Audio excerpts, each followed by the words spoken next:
खुलुमबाय बेयो बड'लेण्ड इंखं टेलिभिजन दिनै 10 जुलाइ 2021 सनिबार खालि सानसेनि बरादखौ नोंथांमोननि खाथियाव लाबोदों आं सदानन्द दैमारिया।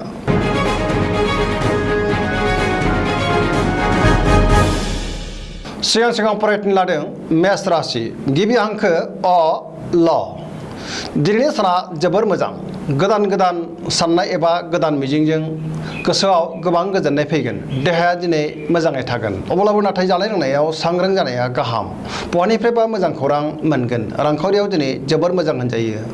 मोननो गोनांखौ दिनै मोननो हागोन। आरजिनाय धोनखौ दोनथुमनो हागोन। आयआ बांगोन। बेफार फालांगियाव जोबोर मोजां मुलाम्फा मोननो हागोन।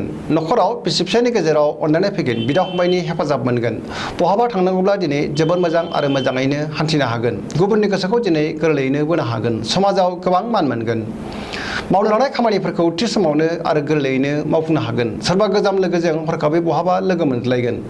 जायखि खामानि मावा मानो मोजाङैनो मावफुंनो हागोन आरो जाफुंसारगोन। लाइमोनफोरनि गोसोआ दिनै जोबोर रमान्टिक जागोन आरो गावबा गावनि गोसोनि साननायफोरखौ फोरमायलायनोबो हागोन। फरायसाफ्रा फरायनायाव गोसो दुंखांगोन आरो मोजां फिथाइ मोनगोन। लाइमोनफोरा हरखाबै मोजां खौरां मोनगोन। गोसोनि साननाय आरो लुबैनायफ्रा जाफुंसारगोन। पजिटिभ एनार्जिनि गोहोम गोग्लैगोन। सरासनस्रायै दिनैनि साना जोबोर मोजां आरो मोजाङैनो बारग'लांगोन।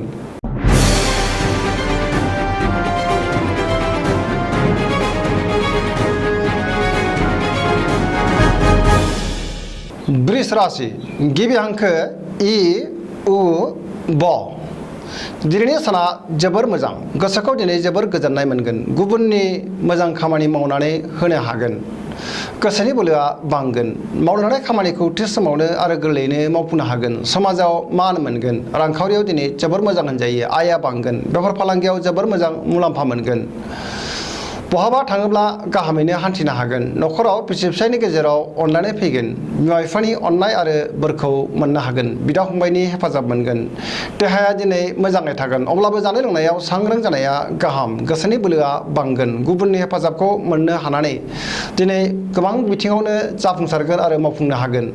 गोसोआ दिनै जोबोर रमान्टिक जागोन। लाइमोनफ्रा मोजां खौरां मोनगोन। गोसोनि साननाय आरो लुबैनायफ्रा जाफुंगोन। गुबुननि गोसोखौ दिनै गोरलैयैनो बोनो हागोन। पजिटिभ एनार्जिनि गोहोम गोग्लैगोन।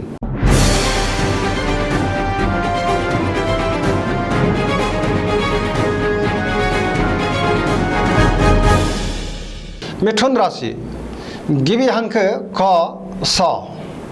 दिनैनि साना जोबोर मोजां बयजोंबो अनजागोन आरो गुबुनजों बाख्नायजागोन। गोसोखौ दिनै जोबोर गोजोननाय मोनगोन। बयनिबो गोसोखौ गोरलैयैनो बोनो हागोन। गुबुननि अननाय आरो हेफाजाब मोनगोन। देहाया दिनै मोजाङै थागोन अब्लाबो जानाय लोंनायाव सांग्रां जानाया गाहाम। मावनो लानाय खामानिखौ थि समावनो आरो गोरलैयैनो मावफुंनो हागोन। सिगांनि बबेबा आद्रा खामानिखौबो दिनै मावफुंनो हागोन। रांखावरियाव जोबोर मोजां होनजायो। बेफार फालांगियावबो जोबोर मोजां मुलाम्फा मोनगोन। न'खराव अनलायनाय फैगोन। समाजाव मान मोनगोन। गोसोनि बोलोआ बांगोन। गोसोआ दिनै जोबोर रमान्टिक जागोन। सोरबा लोगोजों बाख्नायजागोन। गोजोनै थानो हागोन। बयनिबो अनसायनाय मोनगोन। गोसोनि साननाय एबा लुबैनाया मोगथाङाव जाफुंगोन। धोरोमारि बिथिङावबो गोसो दुंखांगोन। पजिटिभ एनार्जिनि गोहोम गोग्लैगोन। फरायसाफ्रा फरायनायाव गोसो दुंखांगोन आरो मोजां फिथाइ मोननो हागोन।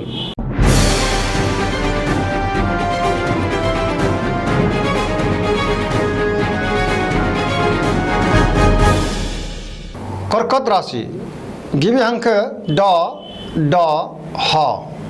दिनैनि साना जोबोर मोजां गोसोखौ जोबोर गोजोननाय मोनगोन। मावनो लानाय खामानिखौ थि समावनो आरो गोरलैयैनो मावफुंनो हागोन। रांखावरियाव जोबोर मोजां होनजायो। आयआ बांगोन। बेफार फालांगियाव जोबोर मोजां मुलाम्फा मोनगोन। आरजिनाय धोनखौ दोनथुमनो हागोन। देहाया दिनै मोजाङै थागोन। गुबुननि हेफाजाब मोनगोन।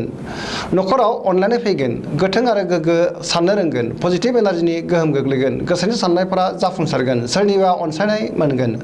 गोसोआ दिनै जोबोर रमान्टिक जागोन। बयजोंबो अनजागोन आरो बाख्नायजागोन। पजिटिभ एनार्जिनि गोहोम गोग्लैगोन। बिमा बिफानि अननाय आरो बोरखौ दिनै मोननो हागोन। गुबुननि थाखाय जोबोर मोजां खामानि मावनानै होनो हागोन। सोरबा लोगोजों बहाबा दावबायहैनो खाबु मोनगोन। लोगोफोरनिफ्राय मोजां खौरां मोननोबो हागौ।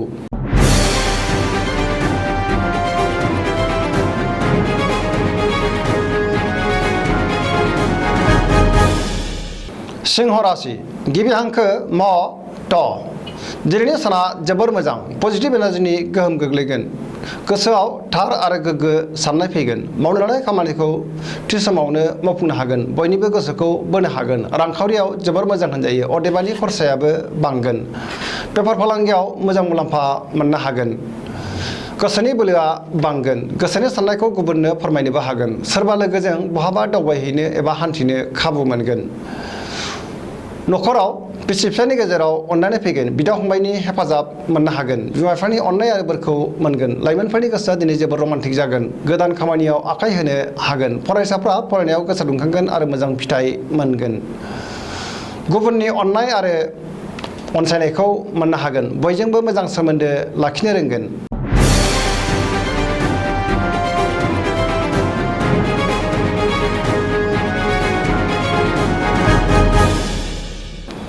कन्या राशि गिबि हांखो प ट दिनैनि साना बारा मोजां नङा मावनो लानाय खामानिखौ थि समावनो मावफुंनो गोब्राब जागोन गोसोखौ दिनै जोबोर गुलुं गुजुं मोनगोन सुथुरा बांगोन गुबुननि गोसोखौ बोनो हानाय नङा बहानिफ्रायबा हरखाबै गाज्रि खौरां फैनो हागौ सोरबा खाथिनि लोगोआ गाज्रि नोजोर होखोमागोन सांग्रां जानाया गाहाम रांखावरियाव बारा मोजां नङा नाङा फाङा खरसाया बांगोन मोननो गोनांखौ दिनै मोननो गोब्राब जागोन बेफार फालांगियावबो खहा जानांनो हागौ देहाया दिनै मोजाङै थागोन अब्लाबो नाथाय जानाय लोंनायाव सांग्रां जानाया गाहाम नखराव अननानै फैगोन सेंग्रा सिख्लाफ्रा गोसोनि साननायखौ फोरमायलायनो हागोन गोसोखौ दिनै नाथाय जोबोर आला खालाबो मोनगोन गोसोनि साननायफोरा देबारनांगोन नेगेटिभ एनार्जिनि गोहोम गोग्लैगोन जेबो गोदान हाबायाव दिनै आखाइ होथ'यैआनो मोजां आरो जागायथ'यैआनो गाहाम होनजायो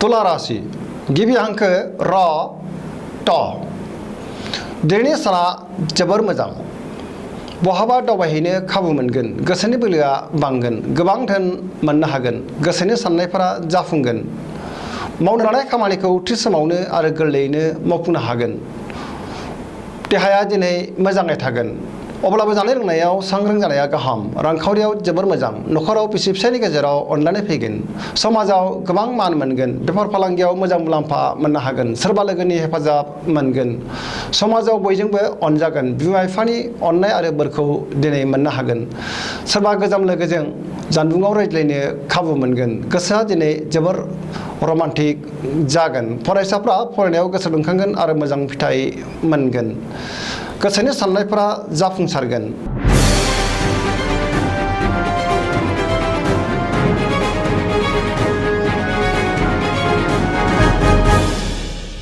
वृश्चिक राशि गिबि हांखो न स दिनैनि साना मोजां आरो गाज्रिनि गेजेरजों बाबेनलांगोन गोसोखौ दिनै जोबोर उसाव बादाव मोनगोन गोसोनि बोलोआ लोरबां जागोन मावनो लानाय खामानिखौ थि समावनो मावफुंनो हागोन नाथाय गोसोनि साननायफोरा देबारनांगोन समाजाव मान मोनगोन बयजोंबो अनसायजागोन नखराव अनलायनाय फैगोन रांखावरियाव दिनै मोजां नाथाय खरसायाबो बांगोन बेफार फालांगियाव मोजां मुलाम्फा मोनगोन देहाया दिनै मोजाङै थागोन अब्लाबो नाथाय जानाय लोंनायाव सांग्रां जानाया गाहाम गुबुननि हेफाजाब लानांगोन आरो हेफाजाब मोनगोन गोसोआ दिनै जोबोर रमान्टिक जागोन फरायसाफ्रा फरायनायाव गोसो दुंखांगोन आरो मोजां फिथाइ मोननोबो हागोन गुबुननि थाखाय गोसोआव जिंगाया बांगोन सांग्रां जानाया गाहाम गुबुना खहा खालामनोबो नाजानो हागौ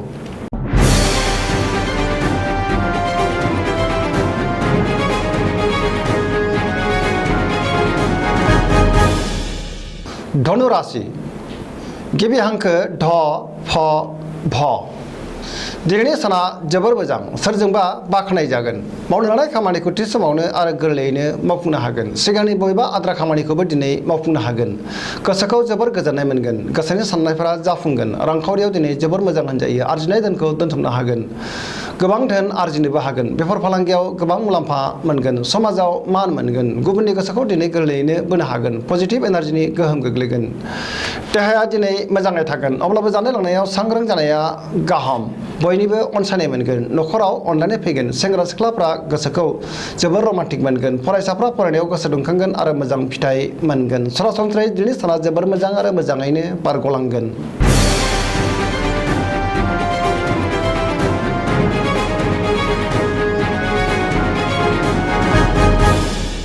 मकर राशि गिबि हांखो ख ज दिनैनि साना जोबोर मोजां जेरावबो देरहासार जागोन सुथुरखौ दिनै गोरलैयैनो फेजेननो हागोन सुथुरा जेननांगोन गोसोनि साननायफोरा जाफुंगोन गोसोनि बोलोआ बांगोन गोसोखौ दिनै जोबोर गोजोननाय मोनगोन रांखावरियाव जोबोर मोजां आयआ बांगोन गोबां धोन आरजिनोबो हागोन बेफार फालांगियाव मोजां मुलाम्फा मोननो हागोन न'खराव दिनै अनलायनाय फैगोन बिदा फंबायनि गेजेराव मोजां सोमोन्दो थागोन बिमा बिफानि अननाय आरो बोरखौ मोननो हागोन गोसोआ दिनै जोबोर रमान्टिक जागोन गोग्गो आरो मोजां साननो रोंगोन सोरबा लोगोनिफ्राय मोजां खौरां मोनगोन पजिटिभ एनार्जिनि गोहोम गोग्लैगोन जायखि खामानि मावानो दिनै मोजाङैनो मावफुंनो हागोन आरो बयजोंबो बाख्नाय जागोन।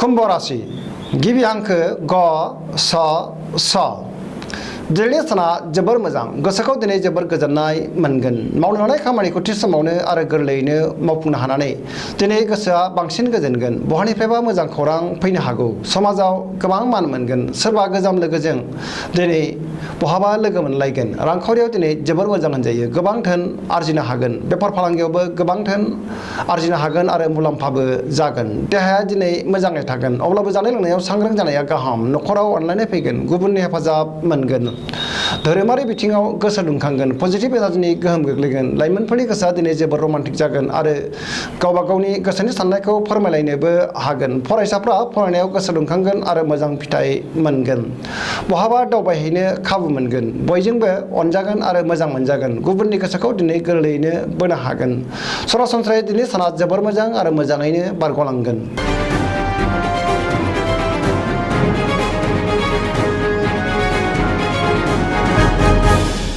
मीन राशि गिबि हांखो ड स दिनैनि साना जोबोर मोजां गोसोआव पजिटिभ साननाय फैगोन बबेबा बादायलायनायाव गुबुनखौ फेजेननो हागोन आरो देरहानो हागोन गोसोनि बोलोआ बांगोन गोसोनि साननायफ्रा जाफुंगोन गोसोनि साननायखौ फोरमायनोबो हागोन गोसोआ दिनै जोबोर रेजें जागोन देहाया मोजाङै थागोन अब्लाबो जानाय लोंनायाव सांग्रां जानाया गाहाम रांखावरियाव मोजां होनजायो आयआ बांगोन बेफार फालांगियाव मोजां मुलाम्फा मोनगोन गोबां धोन आरजिनोबो हागोन गुबुनजों बाख्नाय जागोन न'खराव अनलायनाय फैगोन लाइमोनफोरनि गोसोआ दिनै जोबोर रमान्टिक जागोन आरो गावबा गावनि गोसोनि साननायखौ फोरमायलायनोबो हागोन फरायसाफ्रा फरायनायाव गोसो दुंखांगोन आरो मोजां फिथाइ मोनगोन गोसोनि साननाय आरो लुबैनायफोरा हास्थायनायफोरा जाफुंजोबगोन। दिनैनि राशि फरायनाया एसेन्सनि जोबनायाव बेखौनो खावलायो जाहाथे नोंथांमोना सानफ्रामबो जोंनि बे बड'लेण्ड इंखं टेलिभिजनखौ नायबाय थायो आरो साबस्क्राइब खालामो लोगोसे शेयार खालामो लाइक खालामो एसेनोसै गोजोन्थों।